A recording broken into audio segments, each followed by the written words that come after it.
So today I want to pick up with, I guess, what I'm kind of thinking is like a series now that I look back on it. If you haven't listened to Permission to Dream, Please, and then I Saw the Sign, I highly recommend going back and listening to at least those two episodes before this one, because this is sort of the wrap up, I guess you could say, of those two.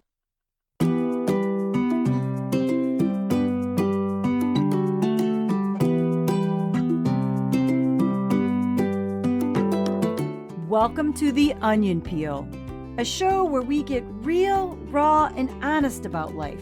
It's a space where authenticity lives and hope resides.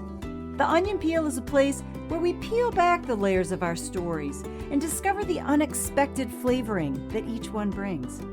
Hey guys, I'm your host and semi-crazy Christian, Angela McConnell. I'm a middle-aged mom of 5 with a dead husband, and I've been through some shit in my life. Now, I'm on a mission to bring hope to the world. So join me as we journey through this onion and find hope in the tears. You ready to peel this thing?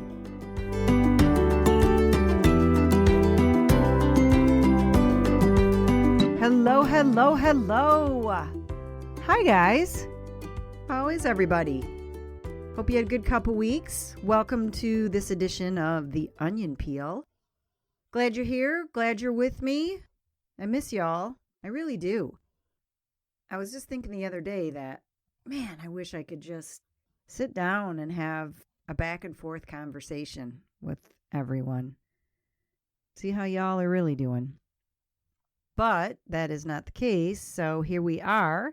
And I just appreciate you tuning in and taking a listen. And hopefully I can bring something positive and encouraging and even new to your journey.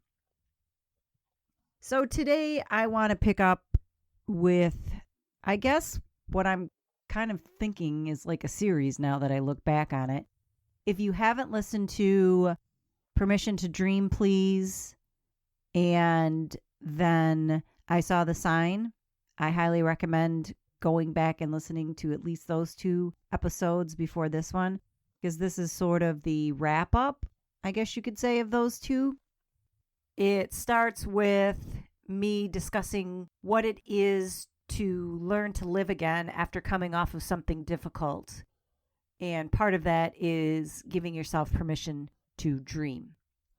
Then the follow-up episode, I Saw the Sign, talks about all the various signs I received from God as I pushed forward into my new dream. And then today, I'm going to talk about how that dream turned out.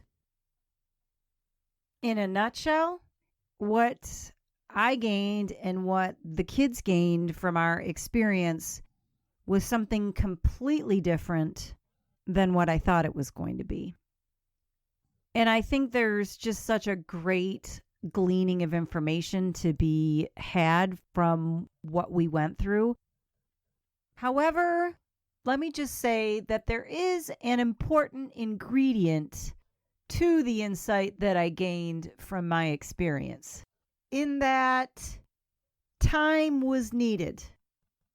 And when I say time, it was a lot of time before I could truly give you the full picture of what the true results were.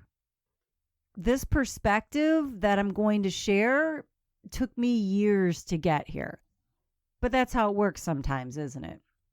Sometimes it takes years for us to look back and see that hindsight is 20/20 and realize that what we went through at a particular time was nothing what we expected, but yet we still came out learning and growing and better than when we went in.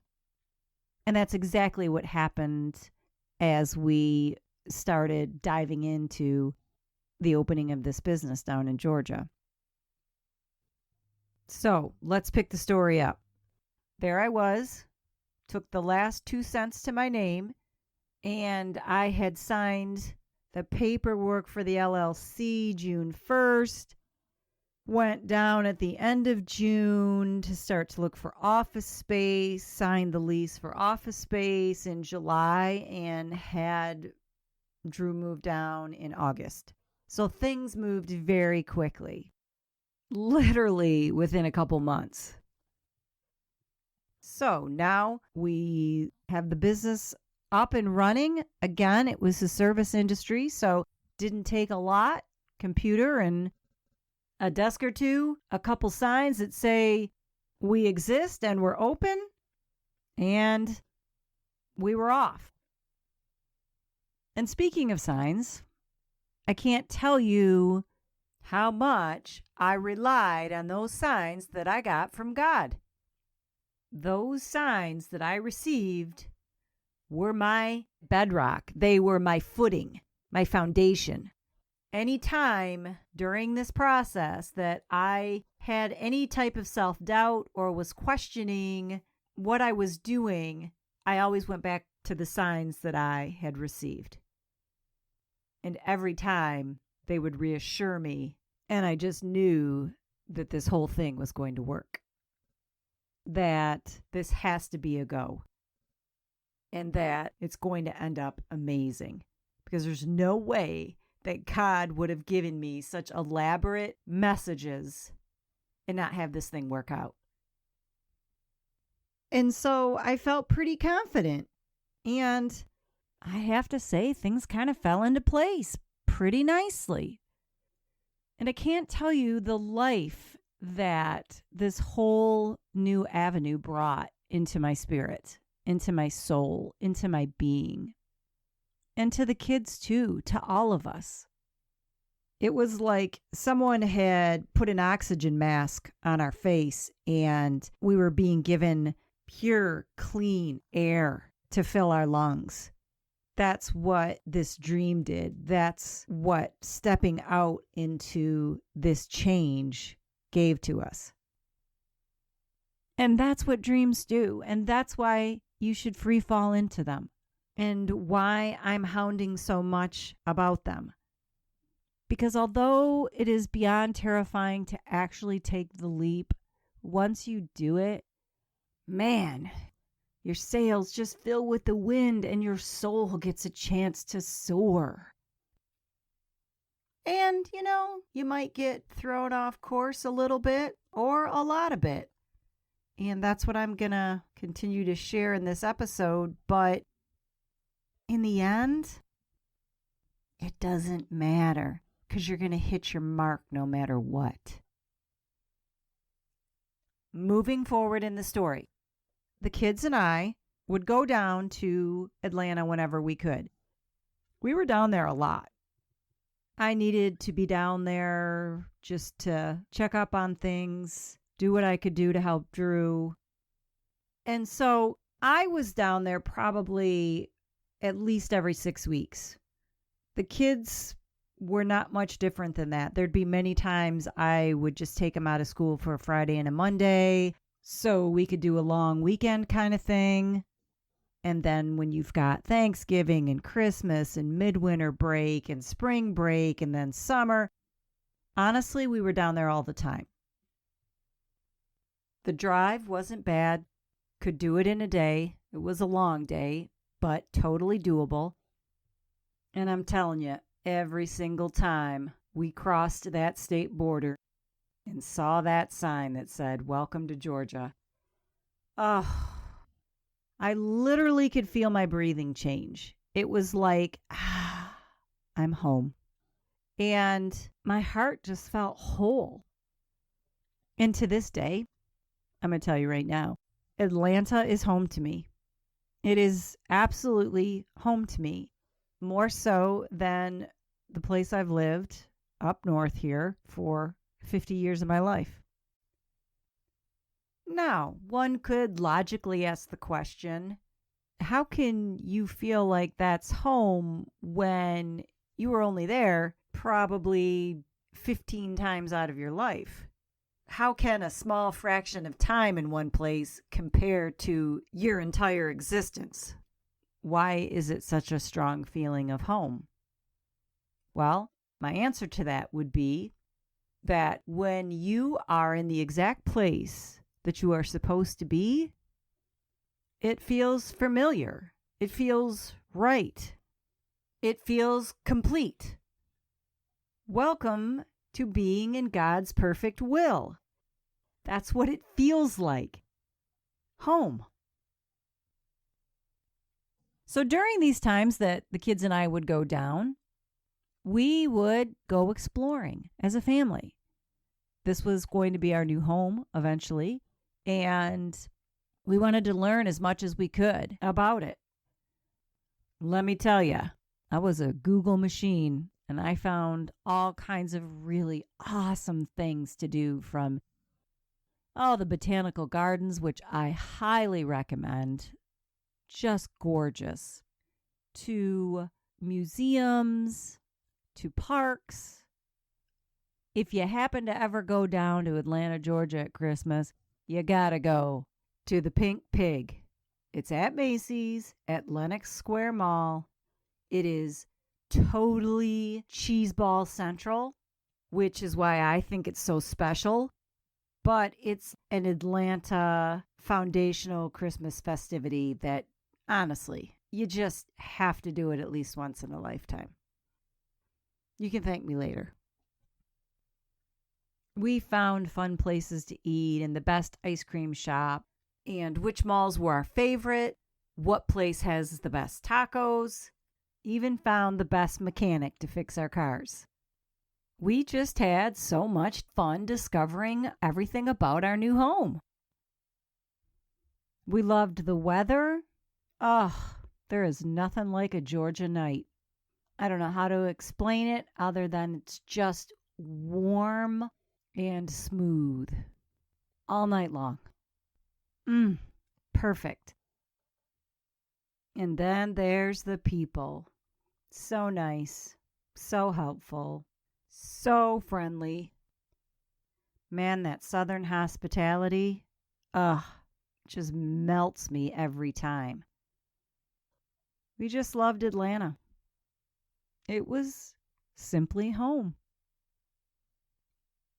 But guess what? Results may vary, and things didn't turn out the way I thought they would. And after 2.5, 3 years, I closed the business. Long story short, it just wasn't cutting it financially. It wasn't making it. And that was a tough decision, really tough decision. Because you know what? I had to face the fact that we didn't make it. The dream didn't come true. And it was a hard pill to swallow. But I can tell you now, the dream really did come true, just not in the way that I thought. There was such great purpose for those years we were in Atlanta. But it wasn't the purpose that I thought it was going to be. I thought the purpose was that we were going to rebuild our family financially, and that we were going to gain a stability and a security money-wise, and have this legacy that we were dedicating and honoring to Don. But in the end, that's not how everything washed out in the weeds. And honestly, that's the caveat to dreaming. Results may vary. And that's okay, because many times the results are even better.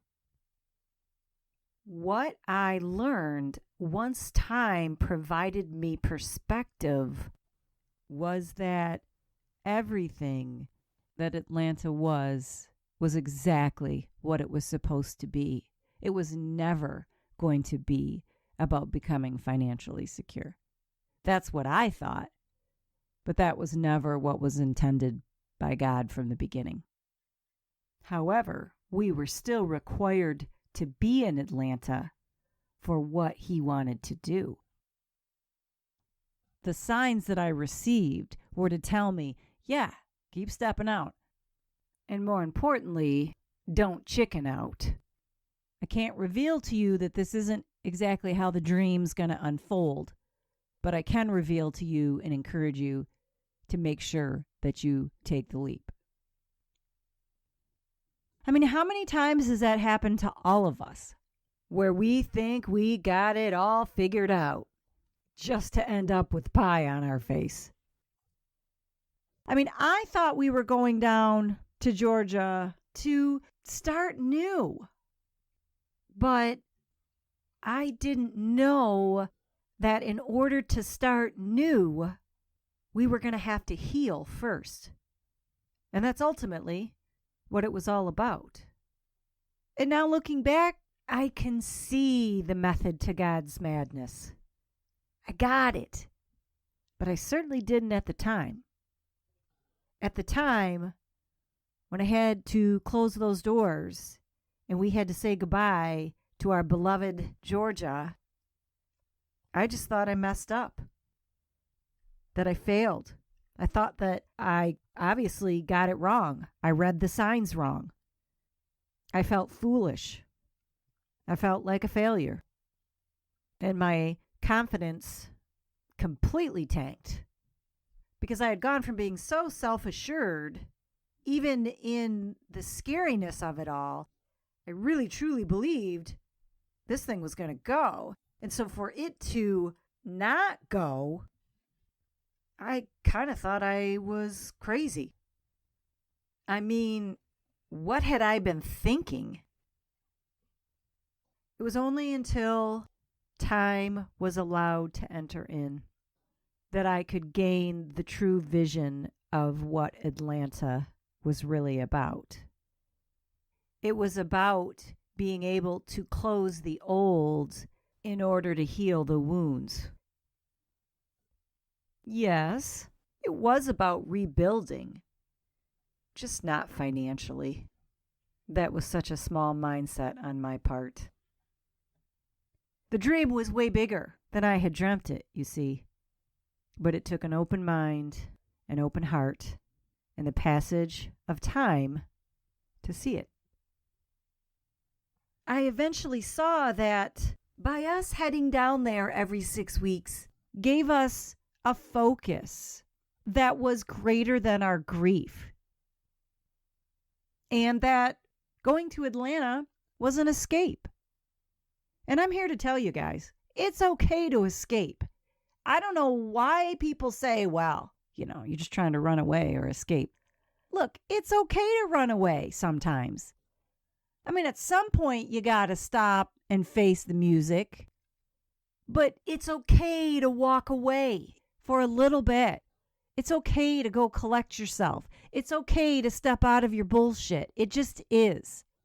For crying out loud. Sometimes you just can't sit in that pain all the time, and you just got to get out of it. You need a reprieve. I don't know why people have such a hard time with other people wanting to run away for a little bit. So please, do what you got to do. Run like hell if you need to for a while. That's what we did. We ran right to Atlanta. It was away from the depressing, mundane, confusing world that we sat in up north every single day. Atlanta was hope. It was hope for a better future. It was hope for warm weather. No more gray days. To this day, I can't stand the gray days up here, up north. They kill me mentally and emotionally. They kill me. That whole seasonal affective disorder, yeah, I'm telling you what, that thing is real. So having warmth around my body and sun upon my face was comforting. It was reassuring. There was a buoyancy that those sun rays gave to me. Yeah, the sun can do that. That's why God gives it to us. Georgia also gave us an adventure, which was exciting and a good exciting. We had had plenty of excitement in our life, but it was all the tragic kind. No, thank you. This was different. We were adventurers together, going to new places as a family. We were learning new things and having fresh experiences and feeling free because of them. We got to discover things about ourselves through those experiences. We got the chance to gauge what our strength was because it was being tested in a new environment. The other thing that this dream provided is that when we jumped off the cliff, we were all holding hands. We did it as a family. Everybody was on board. When we took that leap, we took it together. For God's sakes, my oldest son quit his job, and it was a good one. Because we jumped together, there was glue. This exploration, this dream, connected us, solidified us. It wasn't just tragedy and sadness that wove our pieces together. Now it was joy and hope. Because we were committed and excited and scared all together. And when you do things together, you're connected. We were bonded. And we needed that after coming off of Don's death. We needed that more than anything. You see, all those pieces of this dream mold together into the greatest gift that we received since Don died. And that greatest gift was our healing. God used Atlanta, Georgia to heal the McConnell family. That's what that street sign was all about. McConnell on top of Atlanta. The McConnells were going to be victorious. They were going to come out on top. And Atlanta was going to be the infrastructure that they were going to use to do it. I'm going to tell you guys, like literally, when I think about our time in Atlanta and the whole stepping out into the great unknown, probably the most incredible few years of my life as a mom. Because I can tell you that when I look back upon it, it was just perfect. It was perfect in every single way. It was invigorating. And I needed that. I needed to know that life went on, that great possibility was available. And my kids needed to know that too. And that's what it gave us. And you want to know the other thing? One of the things I'm most proud of? I wanted to show my kids to not be afraid even if things fail. It's okay. Because you change in the process. So whether you succeed or fail is really a moot point. It's all about leaping into the great unknown and jumping off that cliff so that you can discover who you actually are. It's all about not letting fear dictate what your future is going to be. And guess what? I showed my kids that. I got to show them that sometimes a dream that on paper looks like it crashed actually soared to heights that you would have never thought to be possible. And so if there's anything that you can walk away with from this episode, is that just don't be afraid, you guys. I can tell you this much. The greatest catalyst in my life wasn't Don's death and losing my financial stability. The thing that changed me the most was that I chose to chase this dream and then failed at it. At least the part of the dream that I thought I was chasing failed. But what I discovered is that it wasn't about whether I succeeded in the dream. It was always about the chasing of it.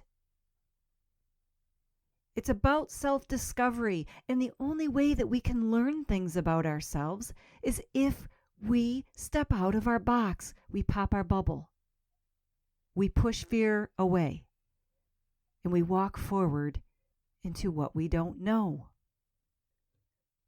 So dream, leap, succeed, or fail, and walk away knowing that you're better because of it, and that the world has changed because you have changed. All right. I think that wraps it up, guys. So, I want to thank you for spending your time with me. I very much appreciate it.